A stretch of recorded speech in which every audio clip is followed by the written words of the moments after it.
morning, happy Monday. Well, let me tell you, this is take two of my Monday messages. My original Monday message was actually a very hopeful, beautiful message of peace and joy, and a hopeful message of dealing with your loved ones and trying to control them. So while I was recording it, I see my cell phone go off.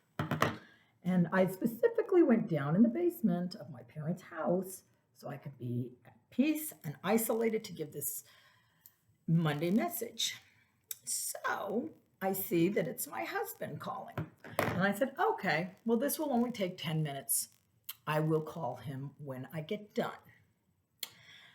Well, he decided to call my son. And as I'm in the middle of this, the heart of this beautiful story that I'm telling, and I'm sitting there thinking, this is a beautiful message. I can't wait to get it out there. This one's gonna go viral. It's such a fantastic message. I hear my son footsteps start to come down the stairs. So immediately I know that my husband has called my son to get a hold of me to come downstairs in the middle of my Monday message to deliver this important message that couldn't wait 10 minutes about his eye doctor and something with the benefits while I'm delivering this life-saving message. And then, of course, when my son comes down, my dad comes down, and suddenly it's a big party in the rec room as I'm trying to deliver this Monday message. So I ended up getting in a little tiff with my husband over my interrupted Monday message, because if you watched previous ones, he tends to interrupt them. So I stopped my Monday message, which ironically was about trying to control those who you have no control over, and took the phone call. And my son just kind of was caught in the crossfire of everything, and just like, okay, I'm going to go upstairs to take a shower. And then my dad eventually left, and I was stuck here feeling like crap. In fact, pissed. Let's just say it. I was pissed because the lack of patience I feel he should have towards me.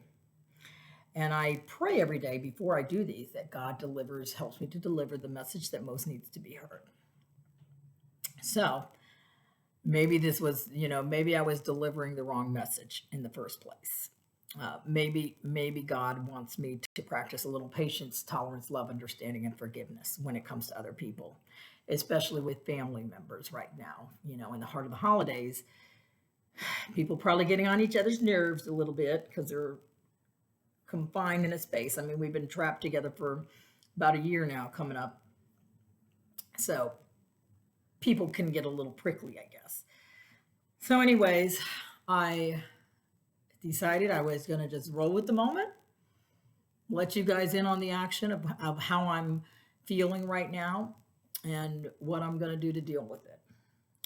So during these times when I am feeling agitated, the best advice I've ever been given was restrain a pen and tongue, pause, and restrain a pen and tongue. So I need to get with God, because the pausing is really for me to kind of pull myself back in with God and not act out of my character defects, which I very badly want to do right now. I very badly want to call him up and say, screw you. Who the hell do you think you are, interrupting my Monday message? But that would be acting out of character defects. And that's never turns out well. Whereas if I pause and I pray, I pull God into the mix. And once I pull God into the mix, things always tend to get a little better. Not just a little, a lot better. So I'm going to pray for God to guide me and reveal to me what needs to be revealed. Because when I'm pissed off at somebody, it's not their problem, it's my problem. I'm the problem if I have a problem. So I need to, it's how am I going to react to this person pushing my buttons? And I need to understand, okay, what buttons are being pushed here. And I was taught in the program, 12-step programs, that, when I am agitated, one of my instincts is being threatened, whether it's personal security, emotional security, financial security, personal ambitions. One of those is being threatened. So, what was being threatened here? Well, my personal ambitions for sure, because I wanted to do my Monday message and that wasn't happening. So that instinct was being threatened. Personal relations, because I'm wanting to, I'm going to have trouble now with my husband because I was not very kind to him when he called. I let it be known I was not happy with him and I was short with him. So those are my big, and emotional security. Those are the three: emotional security, personal ambitions, and my personal relations were being threatened. So that causes my character defects to flare up. Well, what character defects are flaring up right now? I use the 7 deadly sins because I was taught that's the core of all the character defects. So I take a look. Is my pride at play? Yes, always. I can just pretty much check mark the box on that one every time. Is it greed? No. Gluttony? No. Self-righteous anger? Yeah, definitely. Is there envy? No. Or sloth? Maybe. I mean, sloth could be at play here because I really don't want to do the work of having to do a 10th step on this whole thing, but I am. So I guess, more the two biggest culprits are self-righteous anger and pride. And then sloth may be just a little part of it. Oh, because he wants me to call the insurance company and I don't want to call. So yeah, sloth is at play here as well. So those are being threatened. Now, is there a fear associated with it? Yeah. And I've learned that anytime I'm pissed or angry, there is a fear associated with it. And I am fearful that I'm not going to get a chance to deliver the Monday message I so badly wanted to deliver. And so, really, I mean, is it fancied or real? It's a fear. I had this amazing message I felt I was going to deliver, and I didn't get to deliver it. So I'm fearful that the people that I wanted to get this message to won't hear the message, and they're not going to get the help they needed this week because of this interrupting phone call. And so if I ask myself why I have this fear, well, why do I have this fear? Well, it's not trusting that God is going to take care of these people as He is. It's not trusting that God, this is the message God wanted me to deliver today. My fears always come down to me not trusting my higher power, me not trusting my higher power to work with other people, me not trusting that God's got everybody and is taking care of everybody according to His will, not my will. And so I have to turn it over to God and trust that it's going to be okay. Where have I been selfish, self-seeking, dishonest? Well, selfish because I did not want to take the phone call to my husband. Self-seeking because I wanted to deliver my message. And dishonest, I don't think there's really any dishonesty going on here. In fact, I'm being very honest in talking with you.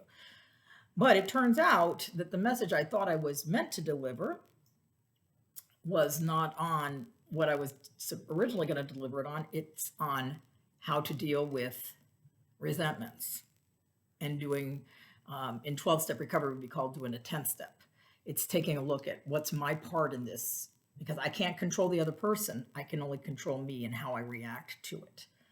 I don't have to attend every argument I'm invited to today. I don't. If I'm playing tug of war with somebody, what happens if I just let go of the rope? They're left, they fall on their ass and they're left holding the rope. And they may try to get me to pick up the rope again, but it's my choice whether I pick up the rope or not. I have to choose not to. Now, the part of this whole thing I'm fixing this is, for my part, is cleaning up my side of the street here, is do I owe an amends to my husband? Yes, I do. I definitely owe an amends to my husband, and I also owe one probably to my son as well. I owe one to my husband for how I was short and didn't listen to him and was kind of curt with him because of my annoyance. And I owe one to my son because he was kind of caught in the crossfire and just handed the phone to me like he was supposed to. So he did nothing wrong. So now I'll call my husband after we're done with this. I'll clean up my side of the street, and I'm already feeling better. I don't have to walk around with this resentment all day. I don't have to walk around with this anger all day. I don't have to walk around with this ick feeling all day, because that'll drive me one step closer to destructive behavior, whether it means taking a drink, acting out financially, whatever, eating, however my addiction would choose to show itself.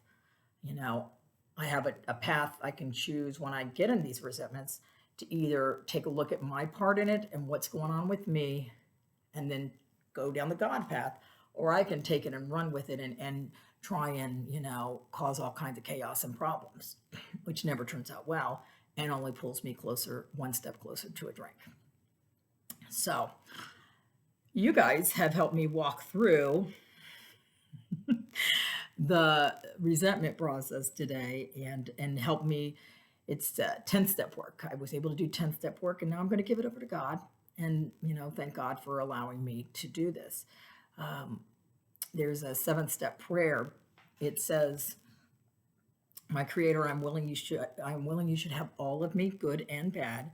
I pray now you remove from me every single defective character which stands in the way of usefulness to you and my fellows. Grant me strength as I go up from here to do your bidding."